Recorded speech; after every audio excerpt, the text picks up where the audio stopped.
కర్నూలు జిల్లా మంత్రాలయం శ్రీ రాఘవేంద్ర స్వామిని దర్శించుకునేందుకు తెలుగు రాష్ట్రాలతో పాటు కర్ణాటక, తమిళనాడు, కేరళ, మహారాష్ట్ర ప్రాంతాల నుంచి భక్తులు అధిక సంఖ్యలో తరలివచ్చారు.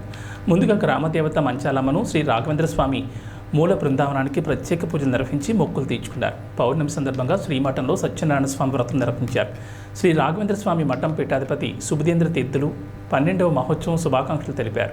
శ్రీ రాఘవేంద్ర స్వామి మఠం మాజీ పరమ పూజ్యులు సుయతీంద్ర తీర్థ స్వామి వారిని ఆదర్శంగా తీసుకుని 12 సంవత్సరాలు శ్రీ రాఘవేంద్ర స్వామి మఠాన్ని మరియు మంత్రాలయం పట్టణాన్ని అహర్నిశలు కృషి చేసి కోట్ల రూపాయలు వెచ్చించి ఎనలేని సేవలు చేశారు.